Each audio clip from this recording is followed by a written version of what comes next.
Welcome to Smart 365 City Conference and Expo Estonian morning. Good morning, dear ladies and gentlemen. My name is Andres Labi, and I shall be the moderator of this event. Besides that, I'm also the Director of Business Development at Central and Eastern Europe at the Estonian Investment Agency, who is responsible for organizing this Estonian morning. Today, we shall talk about smart city solutions and mobility. I live in Tallinn, and I've been using different services which are considered smart city solutions every day. Those solutions are considered other places smart and unreachable, but I'm taking those already for granted for many years. Smart solutions are all about data and what we are able to do with it. Let's see what Estonia has to offer. We shall divide our event into two parts. There will be presenters from Tartu, from Tallinn, and also people who will talk about Twin City. This is something new. And the second session will be presented by Estonian startups, which are most promising in the smart city environment. But let's move on. Please, welcoming words from our Minister, Entrepreneurship and Information Technology, Andres Sutt. Please, screen is yours. Welcome to Estonian morning here at Smart 365 City Conference. It is wonderful to see how the event brings us together, even if virtually for a time being. I'm glad we have found a way to gather here and explore our collaboration and cooperation opportunities at scale. The Estonian approach has been to build a streamlined government with efficiency at its core. In a way, Estonia has been a pioneer in smart city solutions for the last 20 years. With our revolutionary public e-services that connect citizens with public services. In 2000, we introduced our first public online service for filing taxes online and made mobile parking available for all citizens. The same year, Estonia also made headlines, pioneering a system that instantly pinpoints the location of any mobile phone used to make an emergency call. Thanks to e-solutions, information exchange with the state is fast and convenient. And as a result, we are more effective and efficient. E-Estonia's success relies on a clever infrastructure that has made it possible to build a trustworthy e-services and an ecosystem for intelligent communication. An important part of this ecosystem is flexibility and the ability to integrate new solutions into the existing system. Today, over 99% of Estonians' government services are accessible online, from paying taxes to checking health records and prescriptions, to even voting in elections online. The backbone of the system is Estonia's digital ID service, aptly named eID, which allows citizens to securely identify themselves when interacting online. In fact, enabling digital signatures has allowed the country to save up to 2% of its GDP annually. Today, Estonia continues its commitment to innovation and new technologies by offering the opportunity to use Estonia as a testbed for self-steering technology. Technologies already in use are such as smart zebra crossing, smart street lighting, solar pavement, and many more. In 2017, Estonia made it legal to test self-driven vehicles on all national and local roads in the country. We have had self-driving last-mile delivery robots in use ever since, and a month ago, the world's leading parcel delivery robotics company from Estonia, Cleveron, became the first ever vehicle in Europe to be granted a license for driverless and semi-autonomous operation in all public streets. The government's view is that self-driven vehicles are more than just cars with no hands on a wheel, but rather a disruptive force for tens, if not hundreds, of services both in the private and public sector. This is the concept for providing more efficient, convenient and sustainable public services across Estonia. The aim is to reorganize the public transportation system using self-driven vehicles. The government has adopted a plan to create a fleet management system, integrating such vehicles into the public transport system with journey planning and call-to-order bus stops. Similarly, the government will launch pilots in other public service areas to seek new models of public service delivery based on autonomous mobility. Numerous next-generation transport systems are in place and under development, such as hydrogen fuel self-driving buses, autonomous fire brigades, Internet of drones, and many more. These are just a few segments to mention, but we are rapidly developing and striving to make the world smarter and more efficient. We are keen to collaborate with you to increase the safety of our citizens across the world. We invite you to join us on this journey and let's innovate the cities together. Dear participants, thank you for taking time for this important Smart 365 City Expo meetup, and I wish you fruitful discussions and exciting collaborations in the coming future.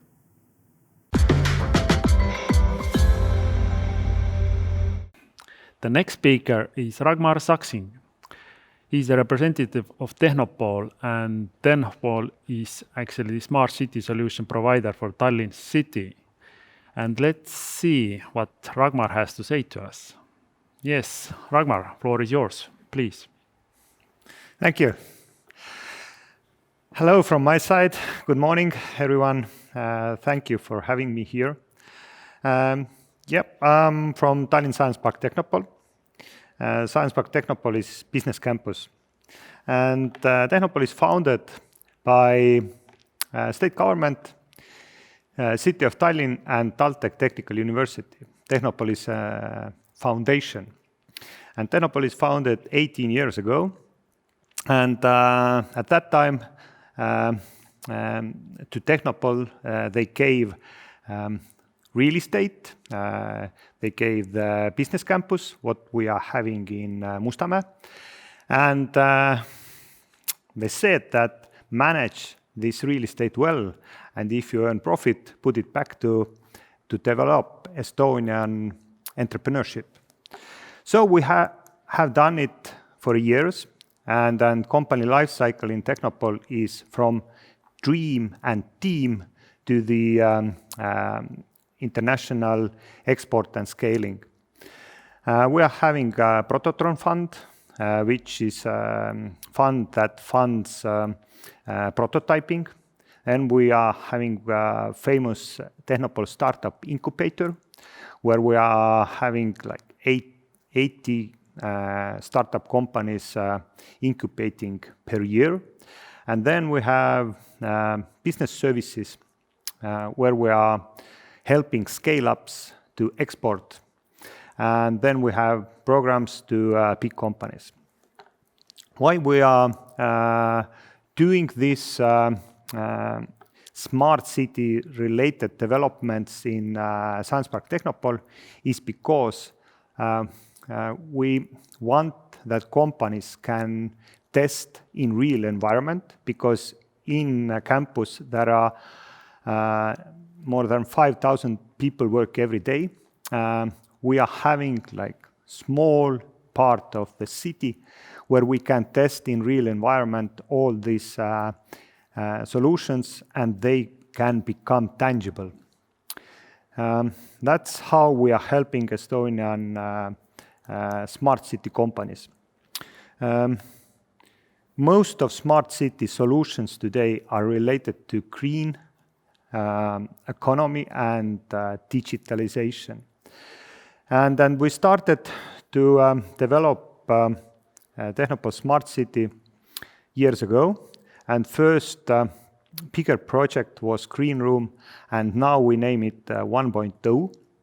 And it was a short-term office space, demo testing room, meeting room for up to 6 people, and we had chance to show to delegates tangible solutions in working environment. The house, let's say, the very small house, was built from used shipping container. So don't build new one, reuse old one. And we had in that building nearly 17 different solutions. I listed them on that slide: networking technology, IoT platforms, different solar panel solutions, ventilation system, smart sensoring systems, and so on. But Green Room needed to upgrade it because all technologies are evolving. So we upgraded Green Room to Green Room 2.0. We like to call it Welcome to Estonian Green Tech Showroom. This Green Room, what we built, is like a technology canvas. We can add and remove technology over there. And Green Room is core of Technopol Smart City environment. This was Green Room 0.1. This is Green Room after renovation. And now it is working as a showroom, because in a center of the picture you can see the wall where we can install new solutions and can show them to the visitors. But right now it's working like self-serving kiosk. This is basically Technopol campus snack shop, where you can enter with mobile ID or smart ID. And you can pick whatever you want in that kiosk. And you pay it by credit card. And this everything is secured with 5 different cameras. And we are using also 5G internet from Telia. Over there are 8 different companies have helped to build up this solution. And it works just fine. So you can welcome to our self-serving smart store kiosk. You can make purchases from there every day. Second solution, what we are presenting in Technopol Smart City, is Bergman Smart Crossroad solution. This solution is also known already worldwide. Bergman has developed these smart crossroads for many years already. Now the latest version is vehicle-to-everything communication module. The smart crossroad is part of smart city future environment. Today it decreases, increases safety, increases knowledge about traffic, about statistics. We have used these solutions in our campus when we had road renovation in a one important crossroad, and traffic increased in our campus tremendously. We expected that it don't increase so much, and we needed to take other solutions to use in our campus, and we presented these statistics to Tallinn City as well. Smart Crossroad is, like I said, part of Smart City solution. In future, through that crossroad solution, we can get information directly to our vehicles. Also, the self-serving robots like Starship robots can get information from crossroad if there is any dangerous situation, to cross the road more safer. We installed last year BikeKeep electric scooter ecosystem, and I named it ecosystem because BikeKeep is not installing only the scooter parking equipment and charging system, but they provide also mobile application where you can plug and play and start to use the scooters. By the way, the scooters is owned by Technopol, so we bought these scooters and parked into this ecosystem, so these scooters are rentable now. And also BikeKeep provides rental system and business portal where we can make price changes, when we can make different promotion campaigns. If cameras are installed to the scooters, we can see the picture in front of the scooter. And what we also did, we installed additional solar power, a pavement producing solar electricity. This is built from TalTech University. They have already 7 installations in Tallinn.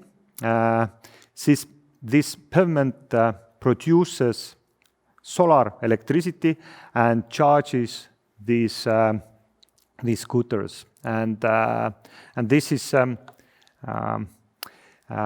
work in progress for TalTech innovators and scientists. Street lighting, street overlighting is also the waste. And no one wants to live in a city where all the lights are always on. And we need thick curtains to blind up our rooms. So solution is by Estonian company Citytel, who has already installed hundreds of kilometers their solutions in Estonia and abroad. What this solution does is it lowers the electricity consumption 18%, plus it lowers the maintenance costs 70%. The solution is mesh technology, where lampposts are communicating with each other, and the information jumps from one lamppost to another. So this is forming the ecosystem. And new solutions, they come with traffic and noise sensors, Wi-Fi hotspots, and there's more.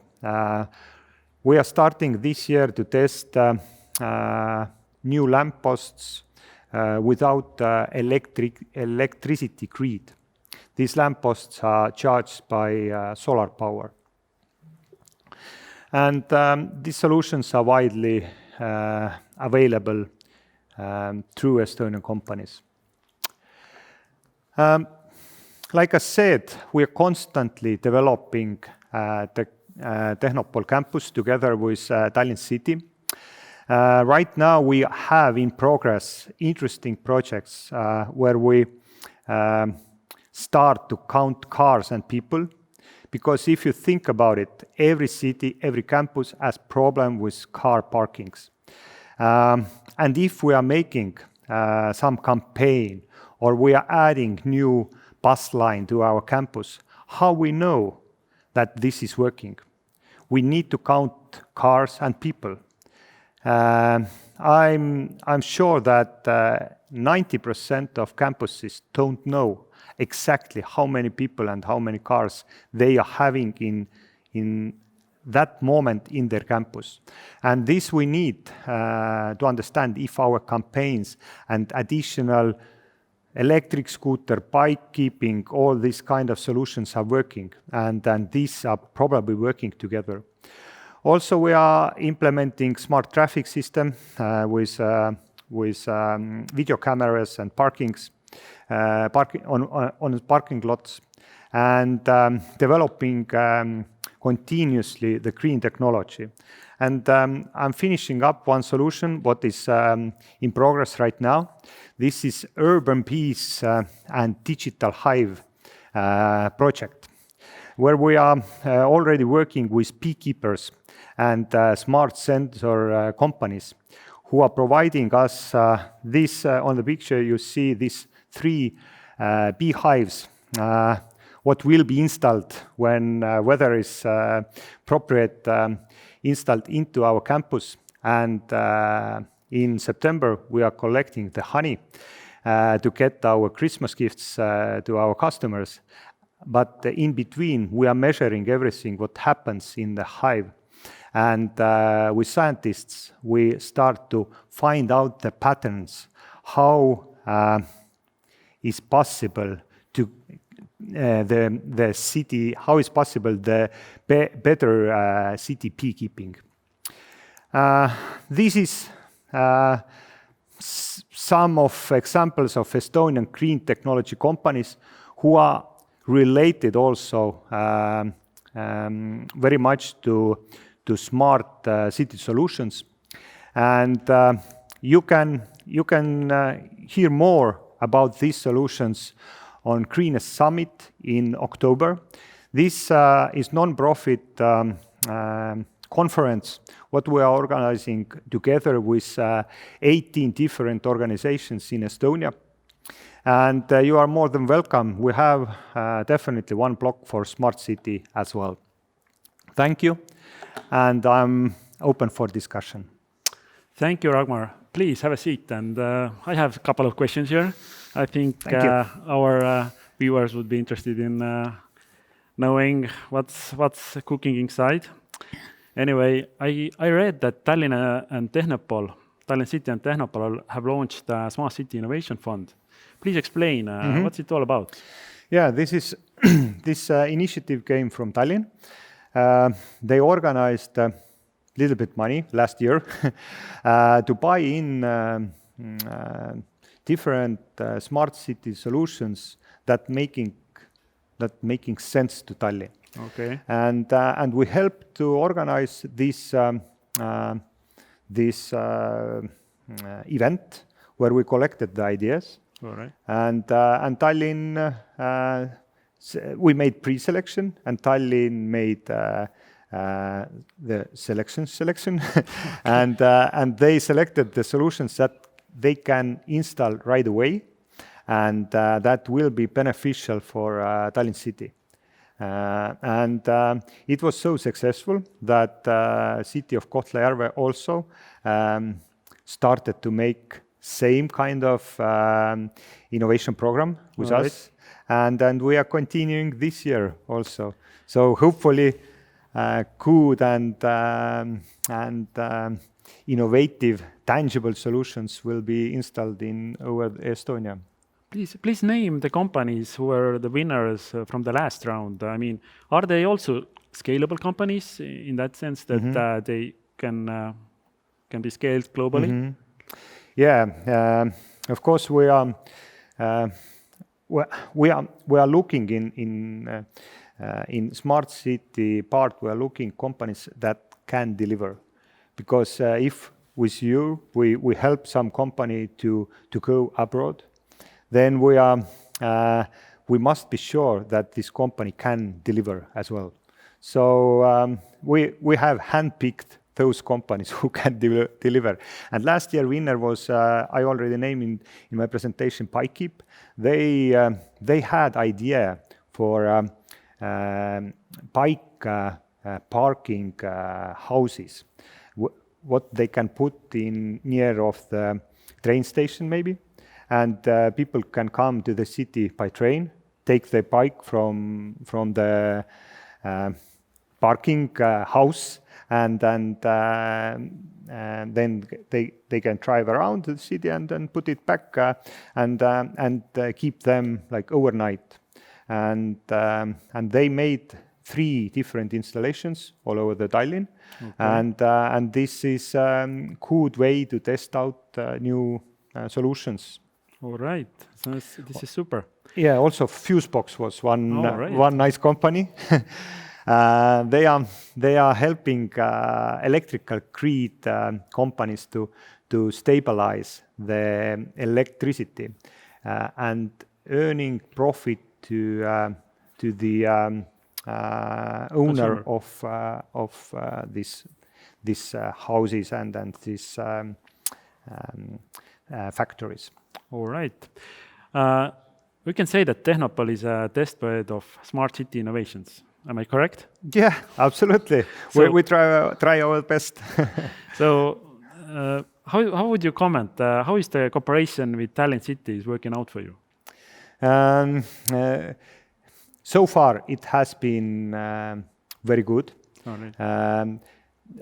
When I started work in Tehnopol over 3 years ago, I saw that Tallinn is kind of fragmented. Okay. There are different departures, but within this last 3 years, they have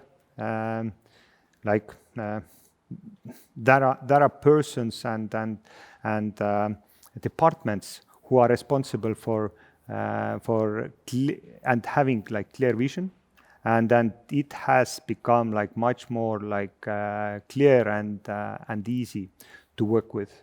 Okay, but the final question before you can I let you go?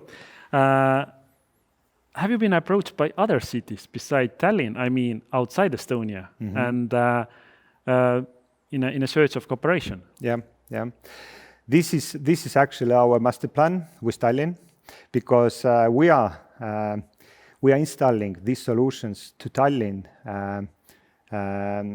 Like one reason is to show out Estonian technology, and we invite all cities to visit Tallinn and see what we have, what we are baking. All right. And right now we are working in Malaysia, in Kuala Lumpur, with different solutions, and also we are working in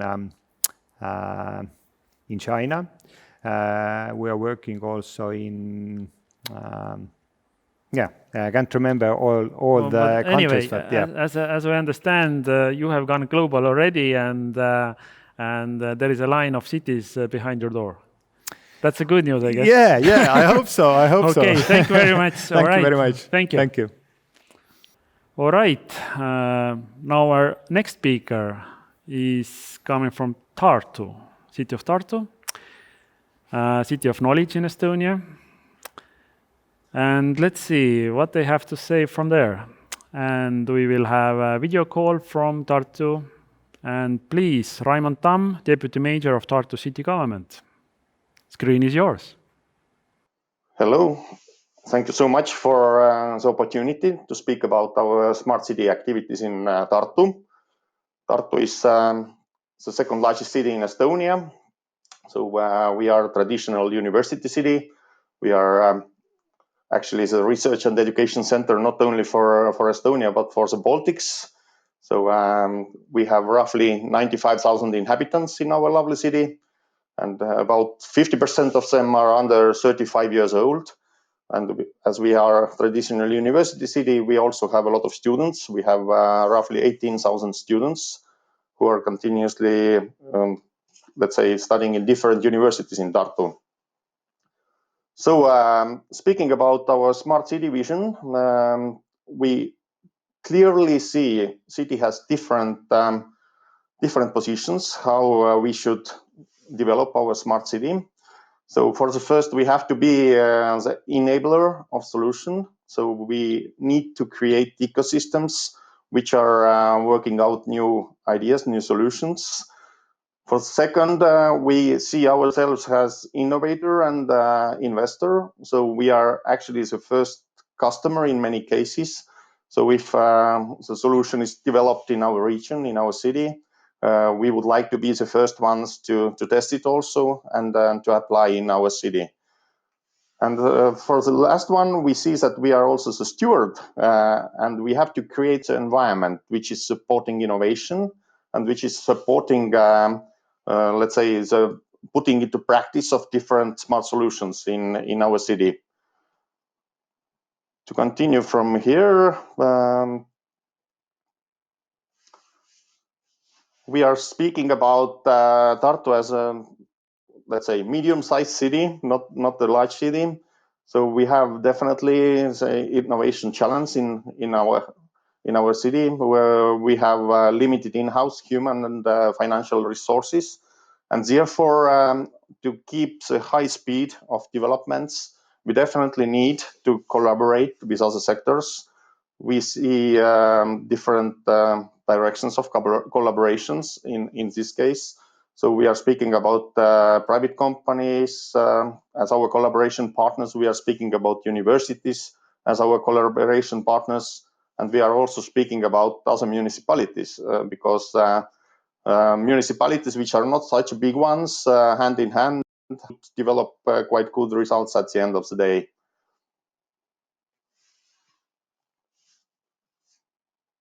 So Tartu is well known as a smart city since the beginning of year 2000, I would say.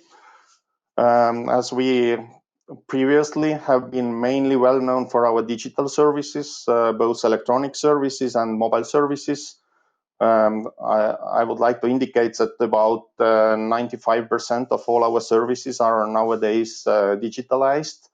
So when it's possible to use state-level services, then of course we are always doing it. We are not trying to develop everything ourselves. So we are only developing those information systems which are not available centrally. And I'm really glad that we have this all this infrastructure and everything else existing in our country, so that we can quite easily address new challenges and develop new electronic and mobile services. And I'm bringing just a few examples. For example, one of our most important information systems, it's called Spoku. It's actually for different applications for financial contribution. So basically, whatever field it is, you can easily place your application via this system. And this system has different integrations, also using X-Road, to have links to our national population registry, for example. So basically, it has different inquiries from different registers, and it also enables, for example, the parents to confirm in which interest or activity clubs their children are participating. So early on, we had the systems that the club just sent information to the city saying that, this child is going to our club, and we as a city, we had to believe it. But now parents are confirming themselves that the child is going to one or the other certain activity club. So that's just one example of the applications. It has many features, but I think it's a good example. Then the next one is our municipal parking management, for example. So this one also has different integrations via X-Road to National Car Registry, for example. So early on, it was like if the penalty decision had to be made, that the parking was not paid for, then the first official on the street just made the notice that this car has not paid for parking, and then the next official continued with penalty decision making. But nowadays, it's working differently. So everything is happening on the street. So basically, the information system is enabling to also make the penalty decision on the street. So that's those are a couple of examples how we are integrating different registers using different information systems. And to continue, it's also important to to notice that actually we have been paperless city government since year 2003, which is quite a long time ago, almost 20 years ago now. And we have documentation management system GoPro. It's handling, of course, all the correspondence, but it's handling also all the legal acts. So basically, we have no papers on our tables, and we are developing the system further and further. So when we are speaking about smart cities nowadays, I have to highlight that data is actually one of the most important ingredients that makes city really smart. So it's not just collecting data, but it's also using of data. And that's why we have developed our GIS system, for example, and geographic information system. Further and further, we are of course gathering different other data. But the most recent innovation what we have done hand in hand with telecommunication company Telia, it's our smart city portal, which is gathering IoT data from different sources.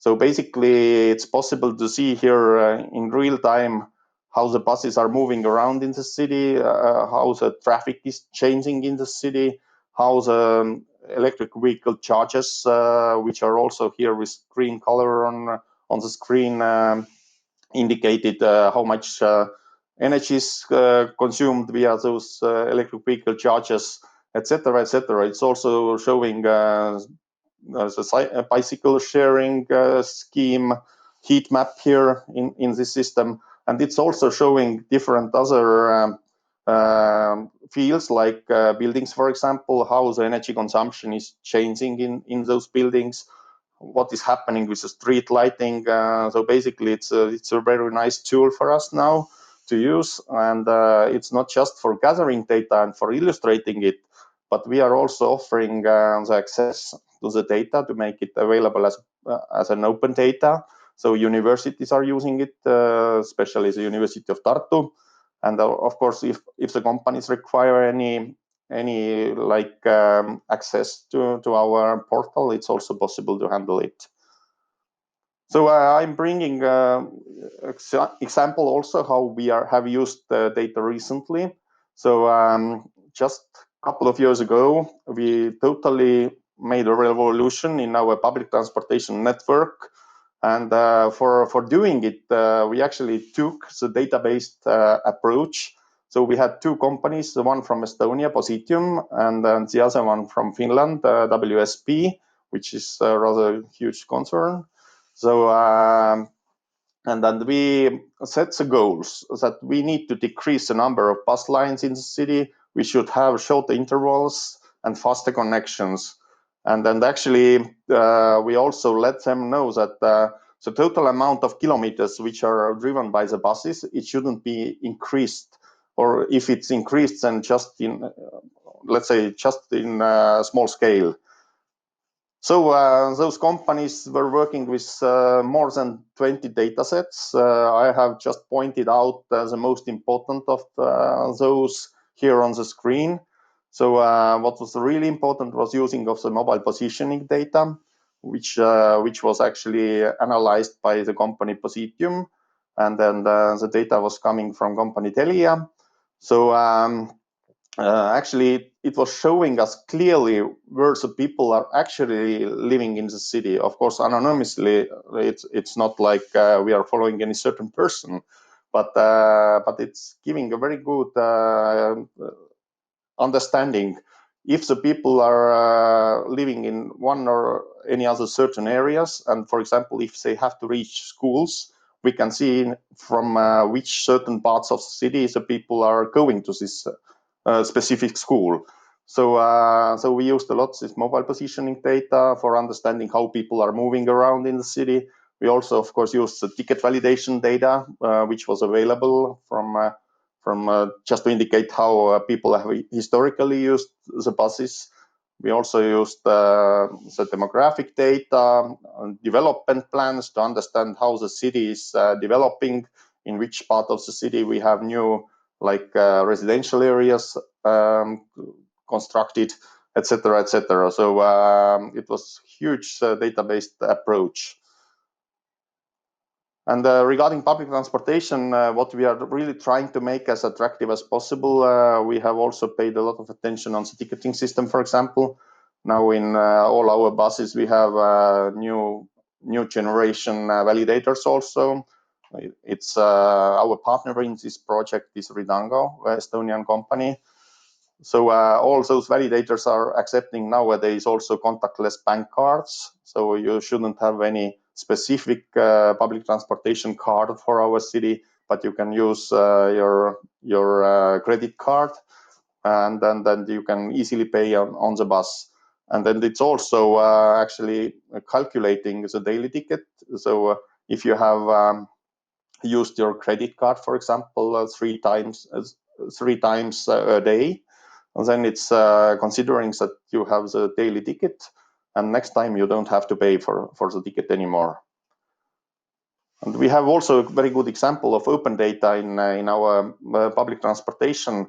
So when Tartu started with a real-time information system in public transportation in year 2013, then immediately a startup from Tartu, Mobilab, which is a rather big company nowadays, they turned to the city and said, please give us access to the data, and we will develop a mobile application based on the real-time information for the passengers. And it took just a few months after introducing the application when almost 15,000 people started to use the application. So it's actually a good example that we didn't initiate the creation of application from the city side, but it was initiated by the private sector. And we also have, of course, negative, or let's say maybe it's not negative. Sometimes negative might be positive also, because you know how the situation is actually. So we have a case which we consider a failure, but the failures are okay for us because we know that if you are trying to introduce innovative solutions, then basically you have to be ready for failures also. And part of the innovations might be failures also. So we had a Jiffy, a local company solution, which offered hands-free ticketing system for passengers. So we tested it in our buses for more than 1 year. Thousands of people were using the system. And at the end of the day, it became evident that in case of some mobile phones, some smartphones, the mobile phones are switching off the Bluetooth automatically. So they didn't manage to actually start with the service because if 5% of the mobile phones are not working properly with this ticketing system, then it's not really okay, and we shouldn't allow to have such a high possibility as 5% problems in our system. So that's why we didn't start to offer this service later on. But we are expecting that the mobile phone market is changing also, and we will have new standards, and the system will come back. So it might be very easy that mobile phone is in your pocket, you are walking on the bus, and you don't have to do anything else, but the ticket is paid, and you have it. So early on, yes, we were mainly speaking about electronic and mobile services as a smart city Tartu. But nowadays we are more and more, of course, speaking also about impact on climate and environment, city environment. So we have really allocated different activities to handle those issues. For example, if the new buildings are municipality-owned buildings are constructed or renovated, we are always considering the energy issues also, to have the energy consumption as low as possible and the indoor climate as good as possible. So, for example, here on the photo, you can see one of our kindergartens, which was constructed a few years ago. Then also the public transportation now in Tartu, it's based on biogas buses. We have only biogas using buses in the city. So we have 67 buses altogether, and the biogas is produced locally. So it's using different waste from local, like agricultural industry or food industry. It's using different biomass from those industries. So it's really good example of local fuel production also. Then we have also our bike sharing, which was started 2 years ago, and the bike sharing is citywide, so it's covering all the city. It's very easy to use, and it has been really popular. It has much more intensively used than in average case in the world.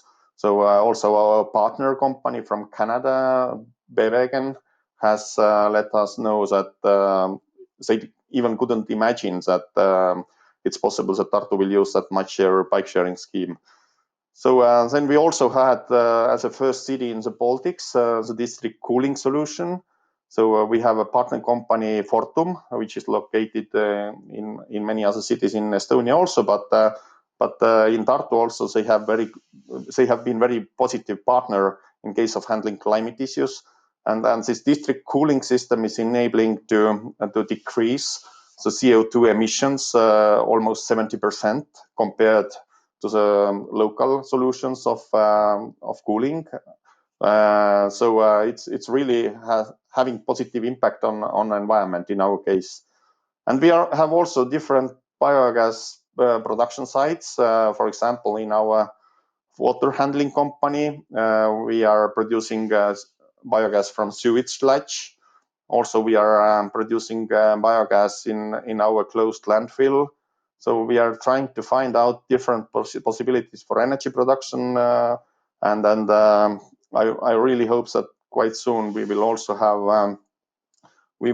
have hydrogen production in our area, because hydrogen is something that is coming, and we have to take the maximum out of it. Tartu has also been part of a really huge smart city project. It was under the initiative Smart Cities and Communities, which is a European Commission Horizon 2020 initiative. And the project started in February 2016. It had different activities related to transportation, building retrofitting, also developing of infrastructures. But one of those most important activities what we had was actually related to building retrofitting. So our main challenge in this project was to retrofit those old Soviet Union era buildings, which were called Khrushchevkas, because those were constructed during the period of Nikita Khrushchev.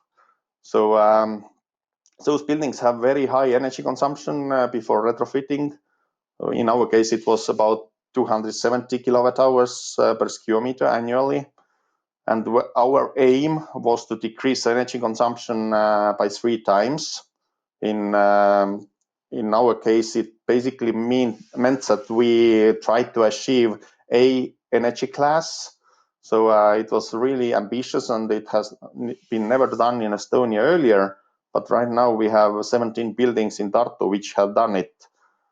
And what is even more important, that also in all those apartments, in those retrofitted buildings, we have also smart home solution.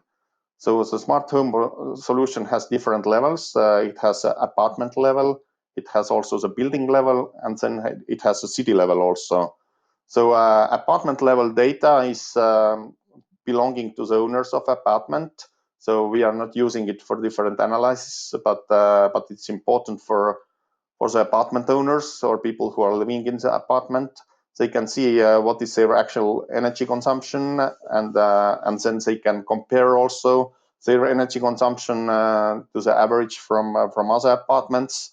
So they can make their decisions based on that. They can run the ventilation from the smart home system also. The ventilation is CO2 sensor based. So the CO2 level in the air is continuously measured, and then it's adjusting itself based on the actual results of CO2 concentrations. And then also this system is actually enabling us to gather the energy consumption data from all the target group buildings of our project, from all those 17 buildings. So it's a really useful tool for the city also. So, and just to end up here, I have to admit that for the first, if you are trying to develop whatever systems in your city or to introduce new innovations, you have to know for the first your strengths and weaknesses and your actual challenges.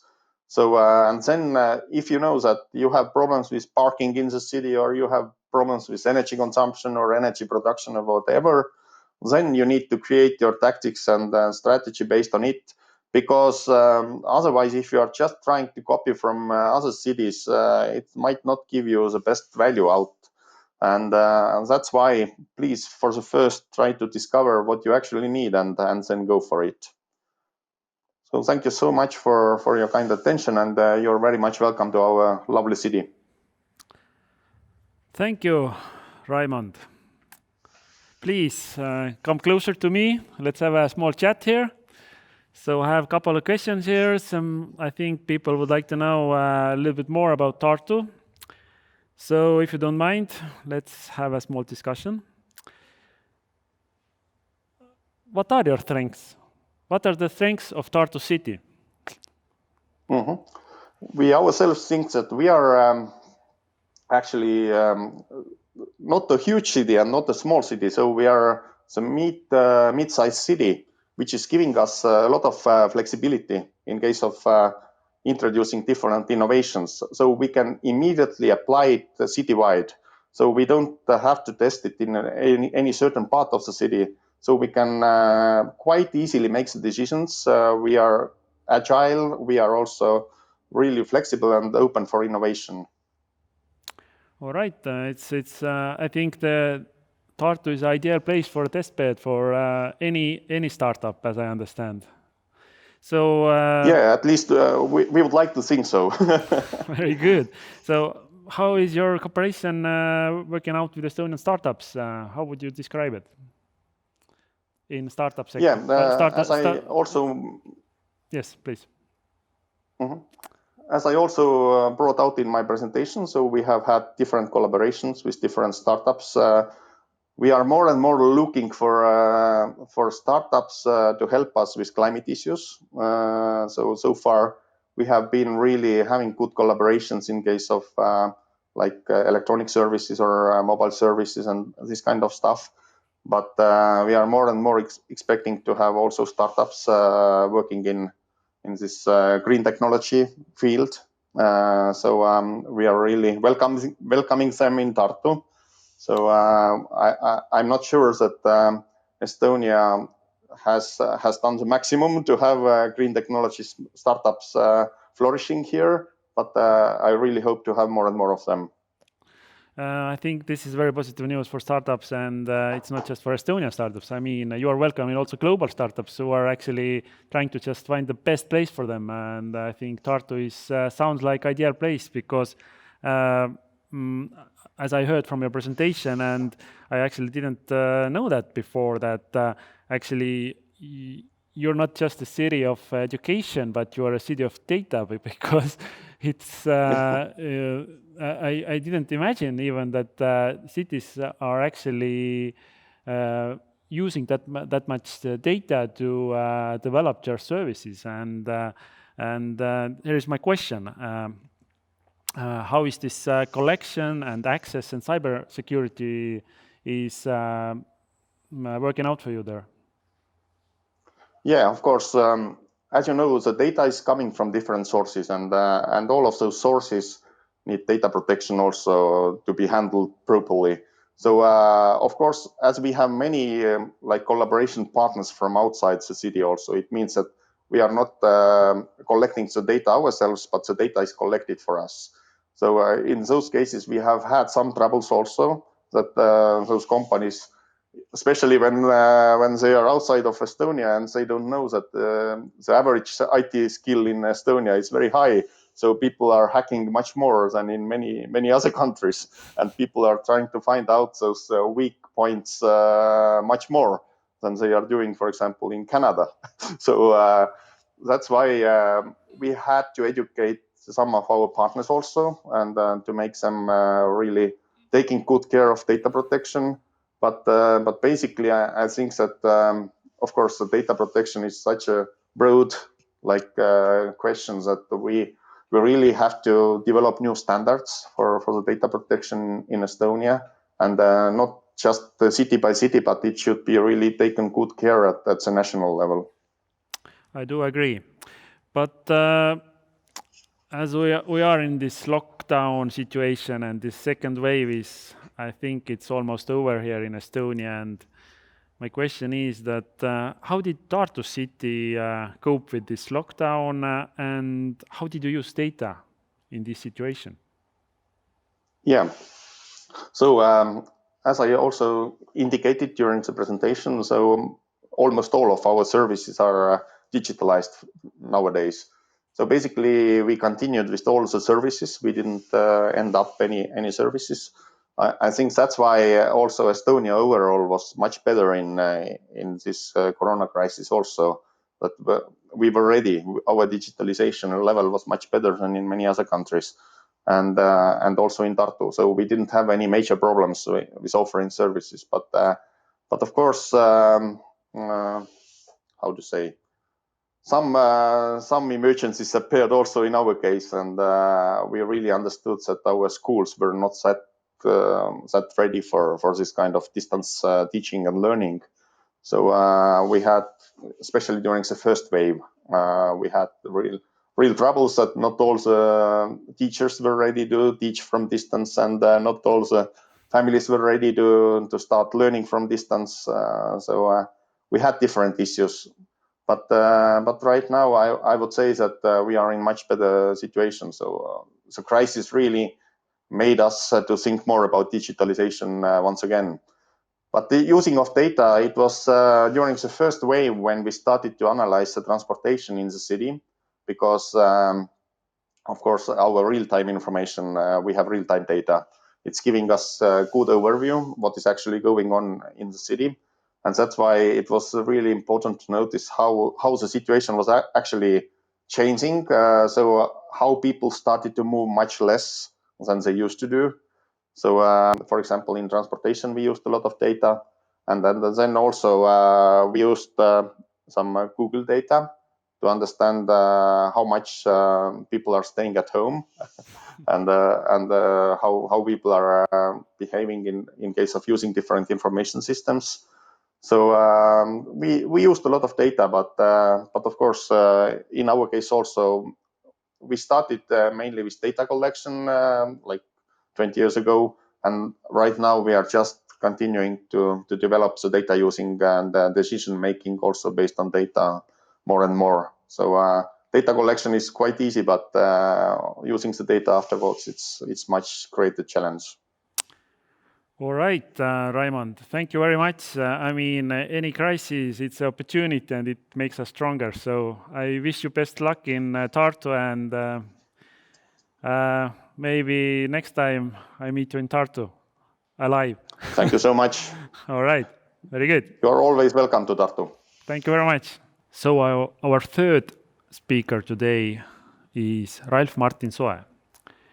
He's the coordinator of Twin City project, and he will talk about the Twin City and what it's all about. Actually, I'm also interested in very much hearing what he has to say. Please, Ralf, screen is yours. Thank you so much. I'm very honored to be here. And indeed, I'm representing here Tallinn University of Technology. But I would like to give a bit broader approach to smart city concept, and especially from a concept from perspective of cities working together. And this is why I have labeled this urban challenges driven smart cities. You can also say that it's more like a problem based urban innovations or mission based urban innovations. There were different concepts for that, but this is the main approach I would like to introduce. I don't want to go into the details how I, as a researcher, as a scientist, how I define smart city, as it is like quite a puzzle term, and it means quite many different things for entrepreneurs, for researchers, for cities, and for ministries and so on. But on our hand, what I would like to mention is that why this kind of collaboration, both in terms of digital means, but also in terms of actual personal level, is important because when I did my doctoral thesis, in the case of cities of Tallinn and Helsinki, so in this northern European part, I discovered that quite many everyday services that have transformed into the smart services actually work only in one city, and the challenge there is that both cities, in the case of cities of Tallinn and Helsinki, they have invested into having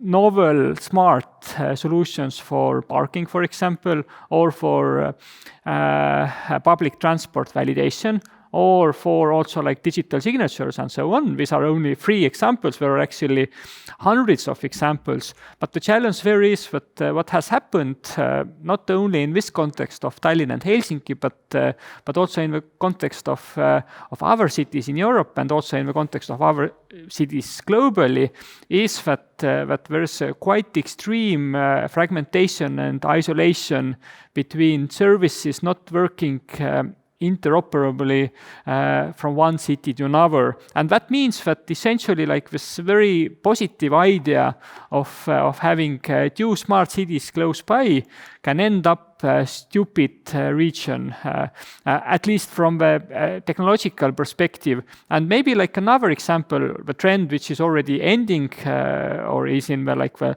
later stage of development is the public transport validation within cities. I think everybody remembers from the time it was possible to travel, that every time you go to London or Singapore or Tallinn or Istanbul, wherever, you need to have a new validation card, and very often it's linked to the city, although technologically it would be possible to integrate them into one card. And this is something which is happening as well, but it went first to the level that every city had their own card, and whenever you go to a new city, you need to have similar technology but a new card. And that means that if you go only once as a tourist, in most cases it's actually more convenient for you to just to pay in cash and go back to the analog solution, so to say.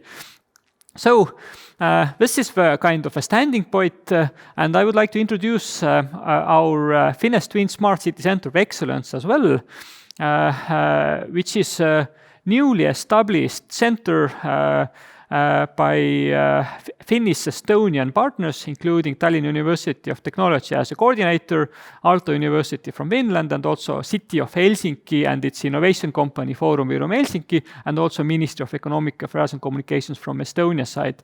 And jointly, we want to improve city environments by piloting new technologies, and we want to build ourselves into the world-level research and development center. And for this goal, European Commission, mainly European Commission, and also Estonian government has granted us a bit more than 30 million euros to deliver it. So we started off from 2020, and we have been in the kickoff stage of setting up this center.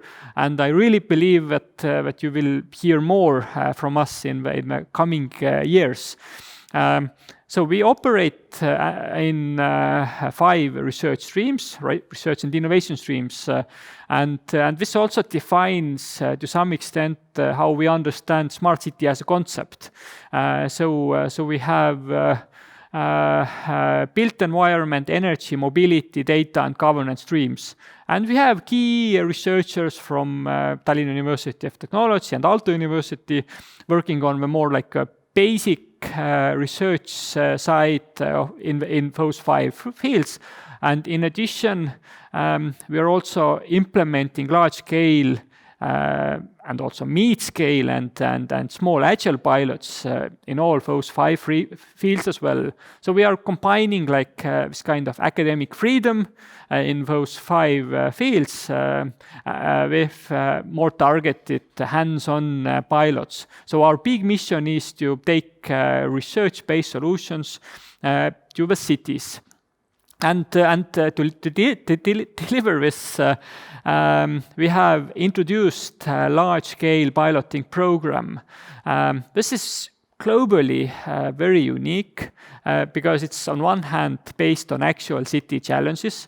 We have mapped the challenges what the cities are facing in those 5 fields, and we have involved over 30 local governments into this process. And jointly, we have agreed upon with local governments on the top 10 future challenges what the cities are facing jointly. So we're not that much interested in what one city has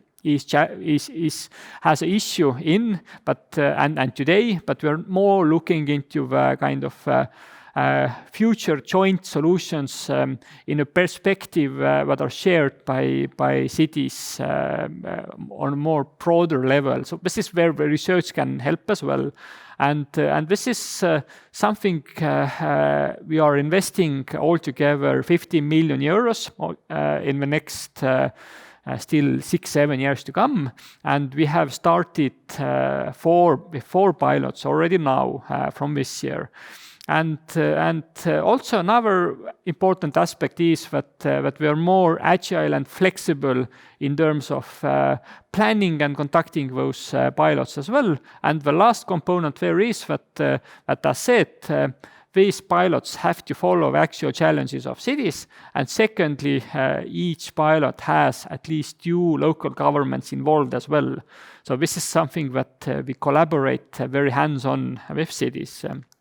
A bit process as well in the like in the last round that we started with mapping the city challenges, and then we agreed up the 10 main challenges in a very broad consensus with 35 local governments. And when we went into the international idea competition that was open to everybody, and we got a lot of very good, very competitive ideas how to help cities to solve those challenges. And then we selected through different rounds 4 of them to be implemented from this year. And this is the work in progress. And we have just started to implement 4 large-scale pilots, ranging from digital or digi-audit, where cities of Tallinn and Tartu from Estonia are directly involved. And this deals with indoor climate of city-owned educational buildings. So approximately 45 buildings will be involved with a new measurement tools, how to analyze and how to bring out, how to give more real-time dashboard information on what is the current situation in terms of indoor climate.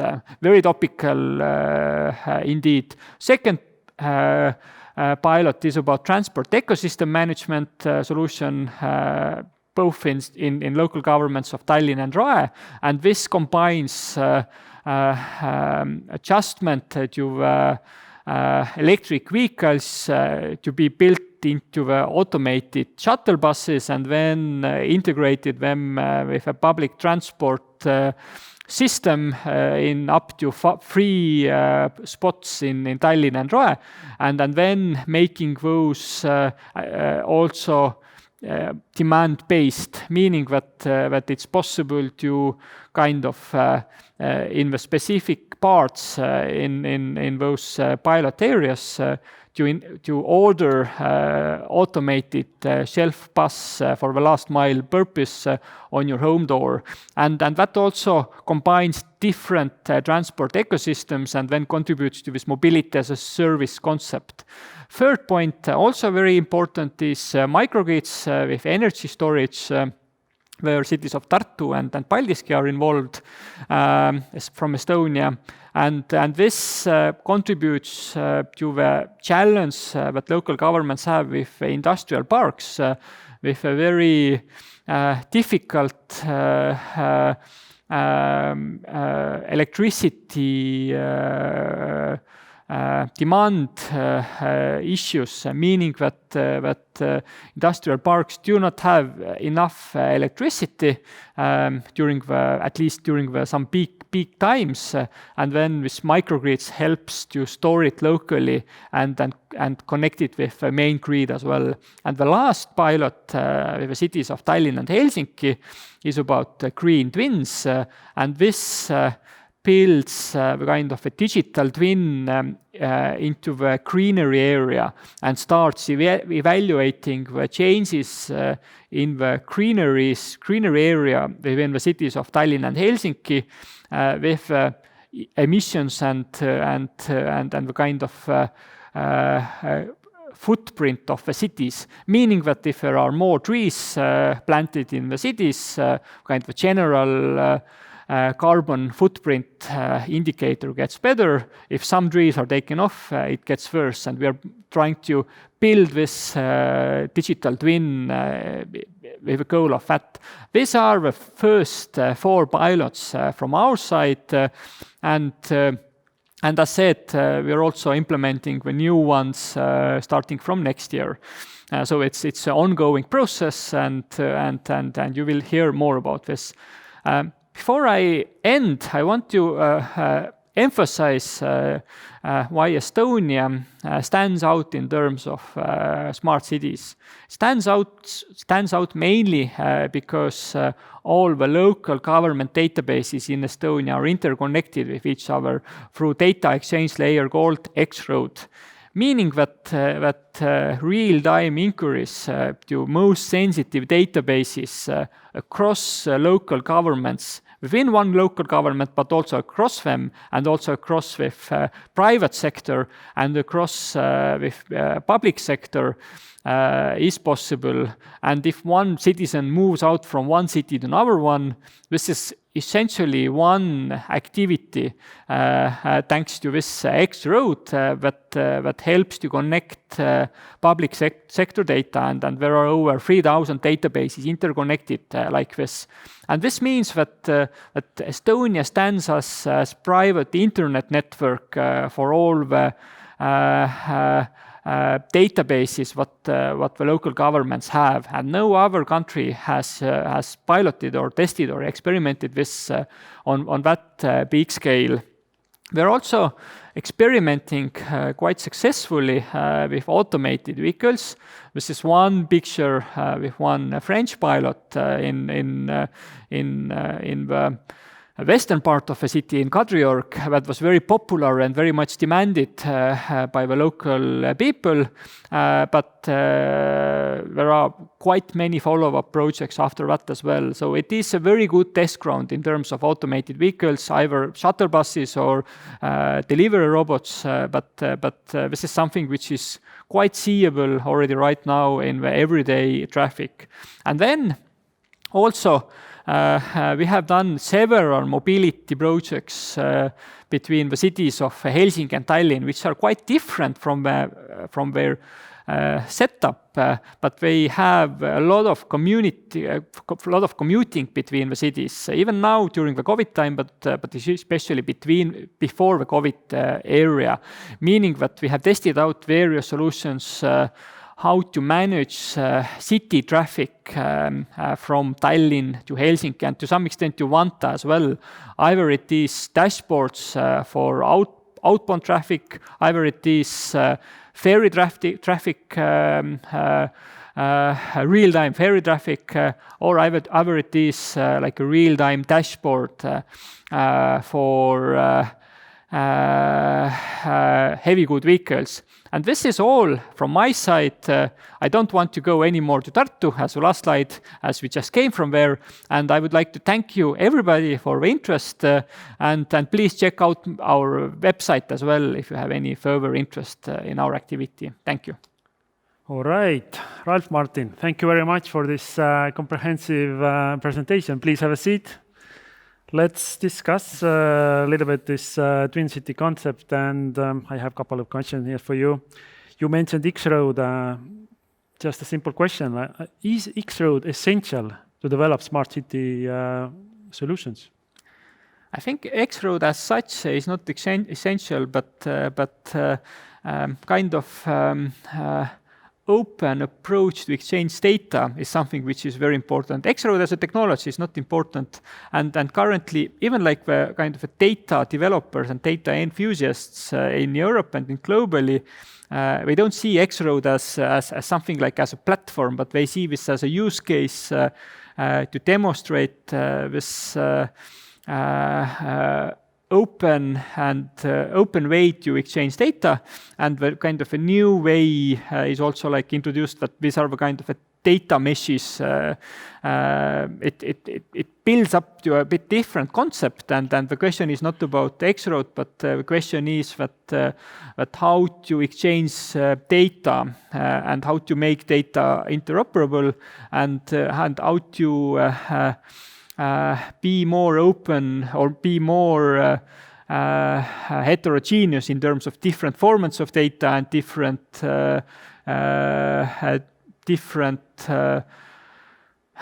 standards that have been used as well. So X-Road just provides it as is more like a gateway. There are different gateways like this, but this is the big question for several cities, and also from the from a European Union perspective, that there are very high-level targets for how much data could be exchanged already in 4 to 5 years in European cities in general, and X-Road is one like a showcase that indicates how it is possible to do it. Yeah.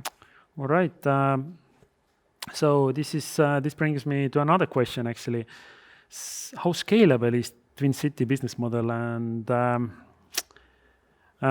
is there a possibility like triple cities and etc.? I mean, how scalable is it? Yeah, like this is like the core question for us, and also why we decided that each pilot must have like a large-scale pilot 2 cities. Mainly because like the world is full of one city pilots, smart city pilots, okay. And this is something you don't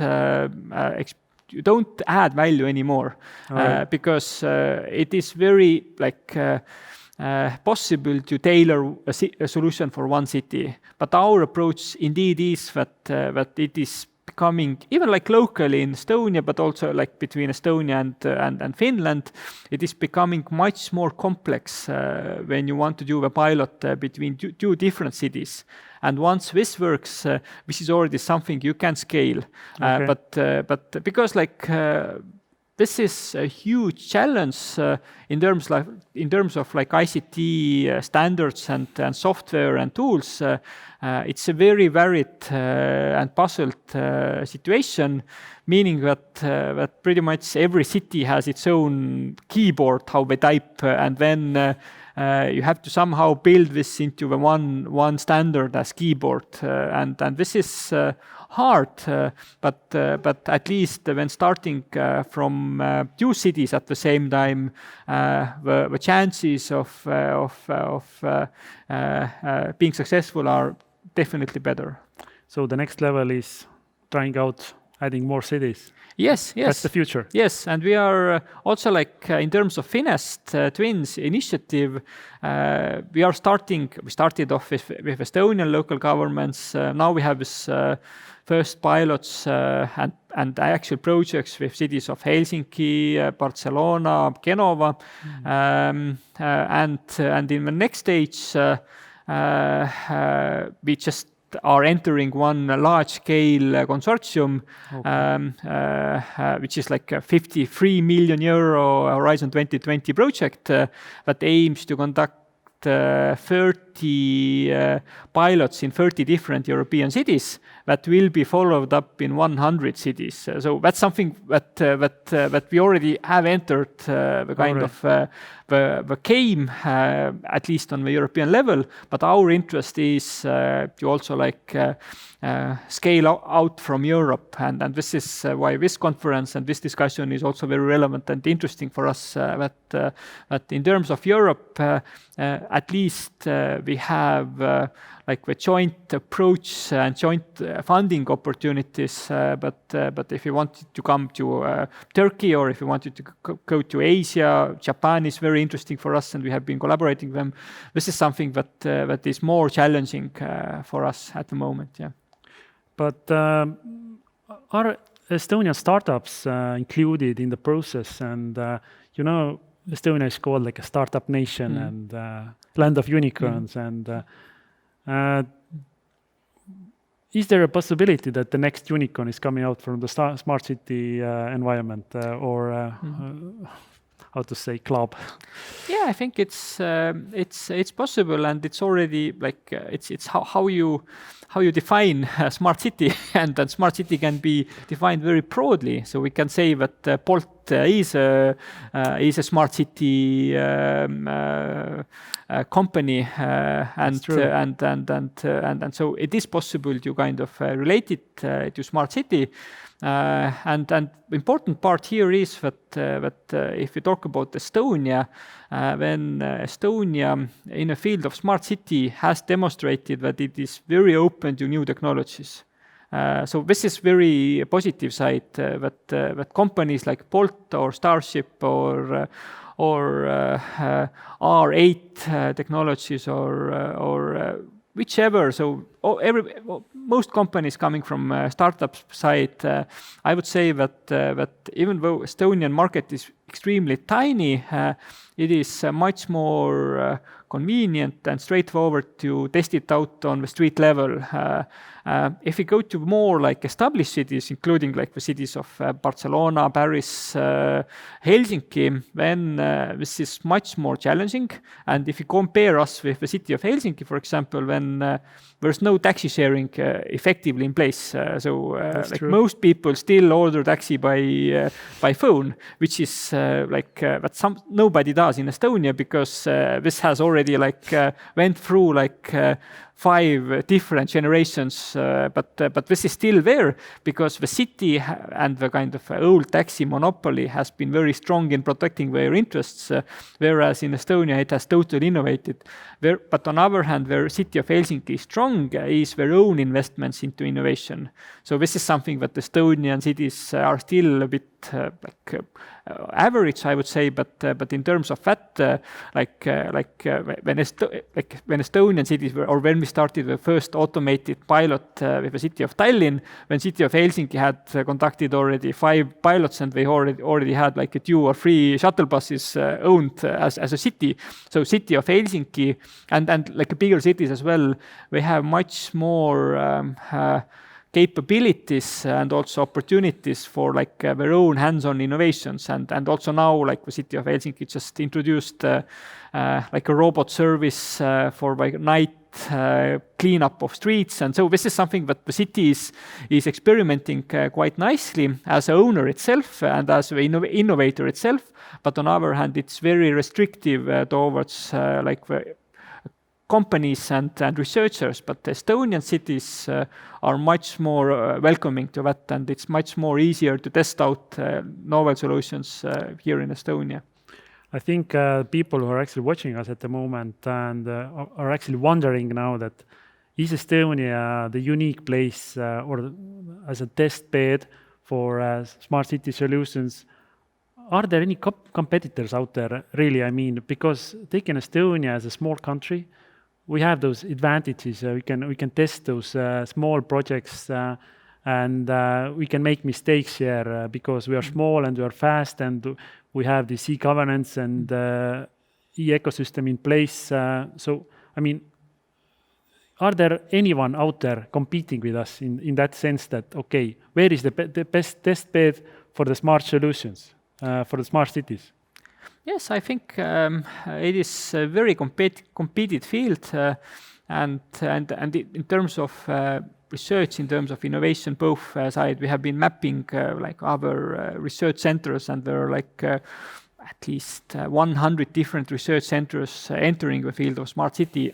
So it's becoming very competitive, and in terms of innovation side as well, and in terms of City of Amsterdam came out with a large-scale program how to attract and how to make their city streets open to startup ideas, and they have like this big approach to that. And so startups and now German cities are very strong in this. So City of Berlin has organized a very strong approach to smart city strategy. And he's really like taking it seriously. So I think there is quite strong competition, but on the other hand,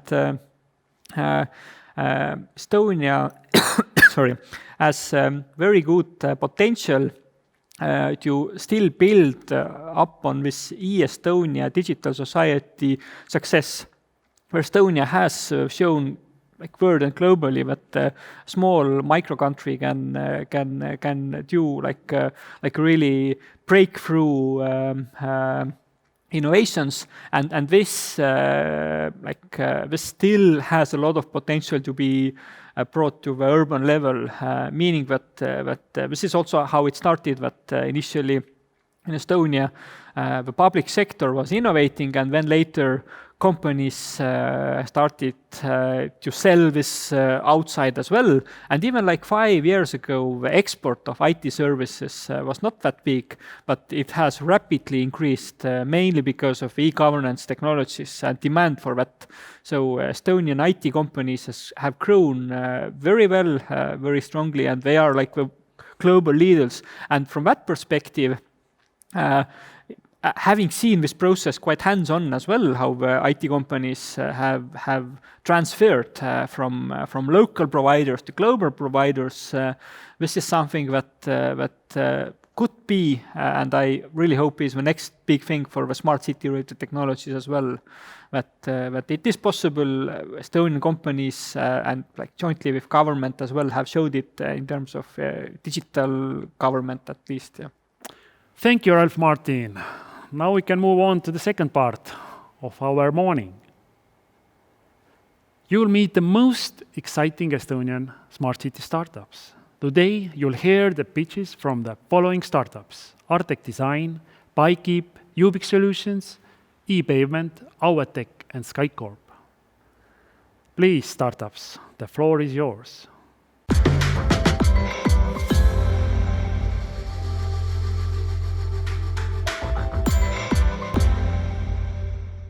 Signage is used extensively to convey information about the surrounding environments. However, the contents of a majority of these signs are fixed for our entire lifetimes.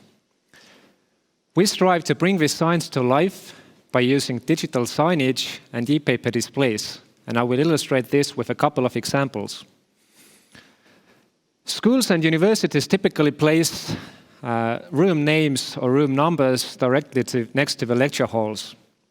However, some universities have adopted digital solutions that make it possible for them to display real-time information about the lectures, including the lecturers, the durations, and also the descriptions of the curriculums. Additionally, it is possible to show information about the campus news and show information about COVID, such as social distancing measures. When combined with external systems, it is possible to create crowd control systems that limit the attendance of the lectures. When we look at hospitals, then they have been under a lot of pressure due to the COVID pandemics, and we believe that there are ways we can help them improve their efficiency by using e-paper signage. We, together with our partners, have proposed a system for a new hospital currently under construction that utilizes e-paper displays in order to show information from central databases. This includes personal information of the patients, medical histories, as well as the required drugs of the patients. And all of this information can conveniently be placed next to the beds thanks to the intrinsic properties of e-paper, as they don't emit any light when compared to LCD panels, for example. When we look at transportation and signage in public areas outdoors, then e-paper is a true game changer. It has an extremely low power consumption as it only consumes energy when the contents shown on the displays are changed. Therefore, it is possible to design systems that are powered by solar panels and can operate in a completely autonomous way. Nevertheless, the benefits of e-paper also apply to tougher climates. For example, one of the intrinsic properties of e-paper is that the contents of the displays are preserved even when the power is lost. Finally, I want to mention the Estonian National Museum, as they have adopted a truly interactive yet contactless museum experience. They have installed over 850 e-paper displays in the museum, and this enables them to provide visitors with RFID tickets, which can then be used to change the language and the contents shown on the displays next to the exhibits. I hope you will join us in our mission to digitalize the signage industry. Thank you.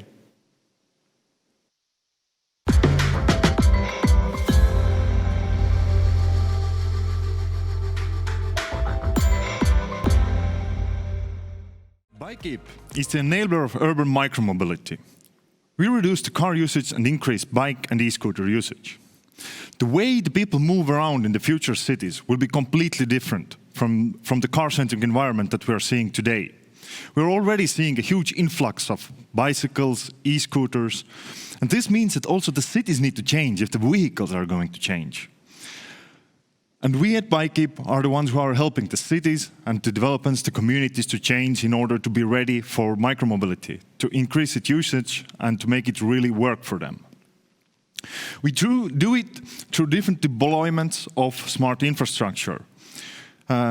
We deploy smart bike stations that enable really easy and secure bicycle parking that also includes e-bike charging, docking stations for scooters, and also smart bike lockers, and bring it all together into one seamless mobile app that makes it very easy to use for the users and gives an excellent control and overview for the operators so that they are able to make better planning decisions and see how their infrastructure actually works and what their users are actually doing.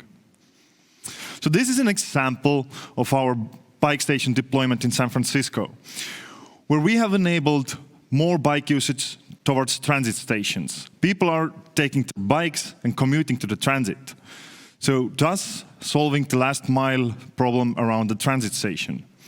It's a solar-powered station that can also act as an e-bike charging station. So more bike users for that particular location. Another example of the micromobility enablement through the smart infrastructure, docking stations for e-scooters that actually guarantee that all the e-scooters are always neatly parked. They are there where they're supposed to be. They can lock the e-scooters and they are always recharging the e-scooters. So for each next user, the device and the vehicle is always freshly recharged, thus reducing the costs of necessary operational costs for the operators. So, when we deploy our different parts of smart infrastructure across the city, the ones who are benefiting from it are business campuses, office buildings, universities, municipalities, transit stations, who are all seeing the increase in micromobility usage and benefits of it. And we know how to do this globally. We have many global success cases that we are ready to share with you to see how others similar to you are succeeding, and then take a deeper look into your particular situation and see how we are able to help you. Contact us through bikekeep.com and see how others are succeeding and what we can do for you. Thank you very much.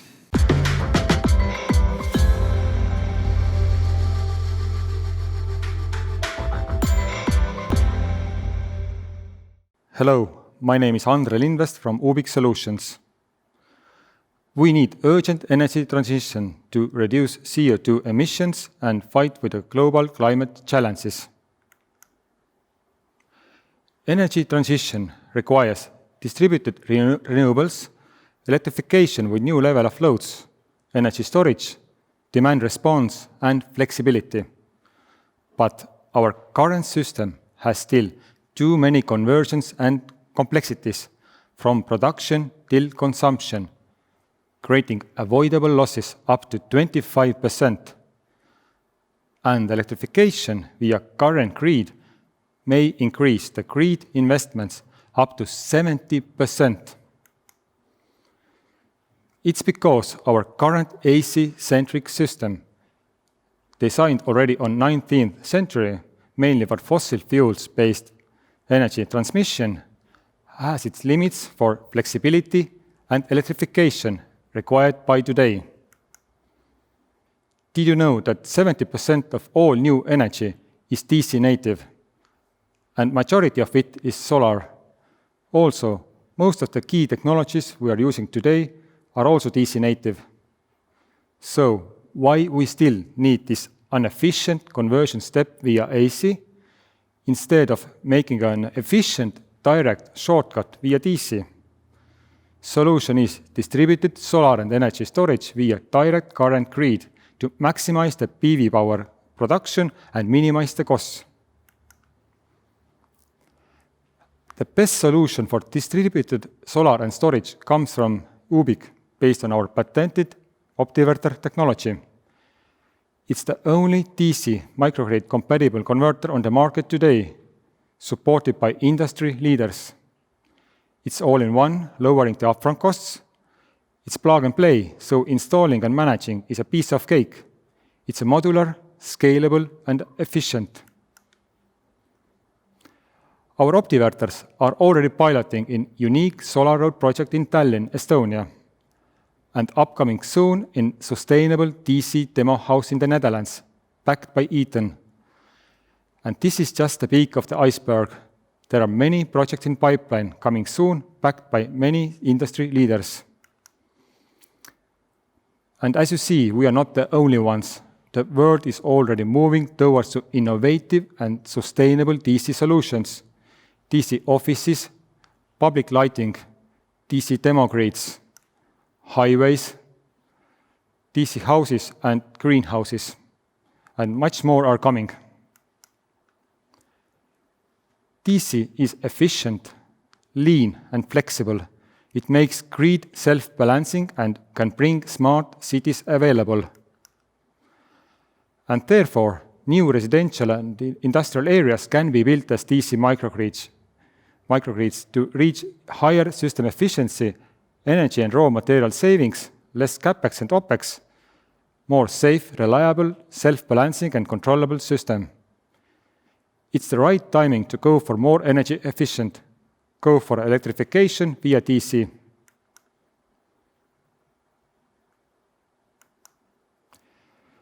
Ubiq has a unique product portfolio and competence for DC systems, and we are moving from pure component supplier to smart microgrid integrator services, offering innovative and efficient DC buildings and environments. Future is a smart and efficient living environments powered by distributed energy systems via DC grid, and Ubiq is here to make it happen.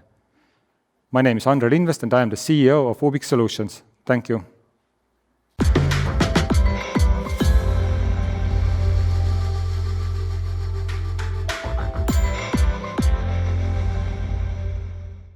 Hello, I'm Allan from TalTech University spin-off company ePayment.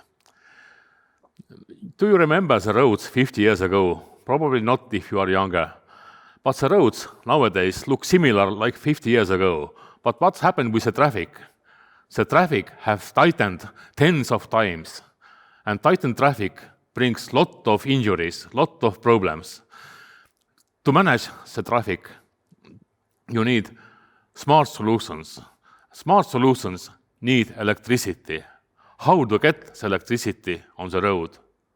You can make it through cabling, but you can produce it on the road surface too. There are a lot of road surface that's free and unused. We have developed the 5th generation road surface. We call it ePavement. It consists of a road bricks that are installed in the top layer of the road, and currently they can be used in Nordic climate conditions for the pedestrians, for light traffic, for bicyclists, and they make the roads more safer. You don't need to have the total huge illumination on the road if you have some adaptive lamps, LED lamps from the bottom that works with your movement. You can have some illumination in the crosswalk. When you go to the crosswalk, you understand that you step on it. The land in front of you start to illumination. We can use this together with all small smart crosswalk solutions, for example, the Bergman solution, or independently. And the crosswalks became more and more safer. Do you know what happens if you are driving a car in dark autumn weather, rainy weather, and the pedestrian jumps to the road? There is happening something that you don't want. But if you can see that, the pedestrian waiting area is illuminating in the near the crosswalk, then you understand, there can be a pedestrian, and you are more safe, and pedestrian can be more safe too. And it helps to save the lives, a lot of lives. In crosswalks with traffic lights, we duplicate the traffic lights on the pedestrian waiting area. Pedestrian understands better, is it green or is it red, or maybe it's blinking yellow. We can duplicate everything, and we can make pictograms as well for the pedestrians to make the waiting time more funny. And if you like to have something in your homeland, home city, home village, we have solution not only for the Nordic climate conditions, but now we have plastic solutions that withstand the tropical climate, the temperature up to 95 degrees. We can go and install it. Are you from Turkey, from Singapore, from Australia, from Madrid, from Morocco? It doesn't matter. We can install it everywhere, and it produces electricity and makes traffic safer. Thank you, and welcome.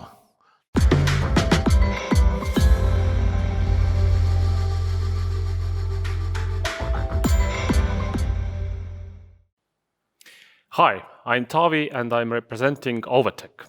We are developing and producing autonomous vehicles that take you from the bus stop to your doorstep, or for that matter, any place you want to go in a predetermined area. By doing that, we actually also reduce the need for parking lots that take up a lot of valuable city space. And of course, it goes without saying that our way of transport, which is extending public transport, is very much contributing also to achieving the climate goals. All of our cars are fully electric.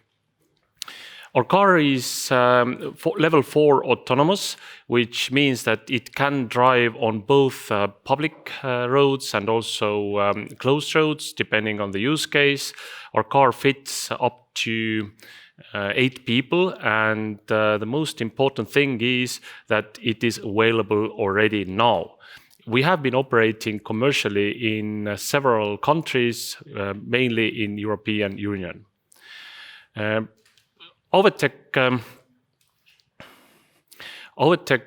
has a very important competitive advantage, and this is being flexible. There are several use cases for autonomous shuttles, and if a customer needs to modify the car according to a special use case, we are able to do that, mainly because we have both the design, development, and also production all done in-house. The second competitive advantage is something that has already been mentioned here today, but is somewhat unusual because it has almost never been used as a logical explanation, and this is Estonian weather.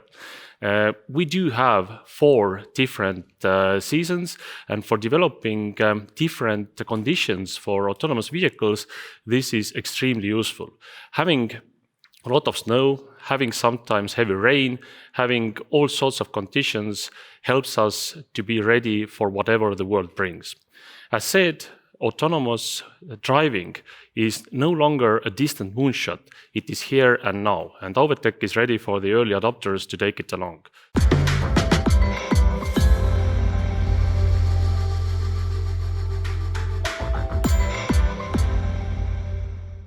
We're building a carbon-neutral aerial ecosystem for smart cities and regions. Now, we're going through a shift currently to reach our climate targets while improving living standards and taking full advantage of the Green Recovery Fund. We need to dramatically update our underlying infrastructure, creating digital twins to manage growth and reduce energy and maintenance demands, green mobility and autonomous systems, and removing the dull, dirty, and dangerous from our everyday lives to better concentrate on innovation, productivity, and creativity. Now, this requires more and better data. And of course, aerial data and even aerial logistics play a huge part in it. Isn't it great that we don't have any traffic up there? And we could actually even reduce traffic and emissions on the ground. However, there's a common limitation holding us back: the flight time of drones. How much can you do with just 20 minutes in the air at once? What if you're above water and can't land everywhere, or your delivery point is 40 minutes away? A lot of useful daylight hours go to waste because we have to constantly run around, change and charge batteries. So we end up switching back to the traditional, more expensive methods, which are big, noisy, and limiting. And we're stuck in a loop, not having the right tools for it. But we actually do have those tools with a new application for a technology that was used to send Apollo to the moon in the 1960s. Meet our hydrogen drones. Enabling flight times of hours instead of minutes means that valuable data can be collected more effectively, costs can be reduced, projects completed faster, and that life-saving medical delivery actually reaches its location. Then, of course, we hit the pandemic. But as an unexpected side effect to it, when we were collecting data in the city center of our own town, Tartu, which actually acts as a really good test bed because there's no regulations for us hindering the progress, our data ended up actually being cleaner because there was less traffic. It has been great time for digitizing our environment around us and taking smart cities to the 4.0 and doing it green. This means we can now generate the required intelligence and enable additional services while reducing the associated carbon footprint. It saves a lot of very dull manual work hours, and that also enables intelligent productivity. Drones are an essential part in the ecosystem of green, smart cities of the future. And with hydrogen drones, we can enable the full vision. Soon, you will be able to just log in, select your site, your requirements, and wait for the data to drop in your inbox. And all of this without any extra hassle, manual labor, or unnecessary pollution. A full-scale autonomous environment. Thank you for listening. Feel free to get in touch, and let's continue our path towards a fully holistic aerial ecosystem of the future. Thank you.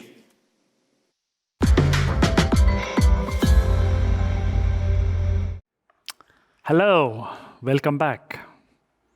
What a pitches today here. Super. Estonian Estate Agency would like to thank everybody who joined the Estonian morning event dedicated to smart city solutions. Our agency's mission is to help foreign investors to grow their business and their competitiveness. During this morning, we have covered 2 sessions, welcoming words from our minister, insightful presentations from smart city promoters from the city of Tallinn and Tartu, and of course, Twin City. Big applause to all the startups who presented their pitches during the second session. Super work.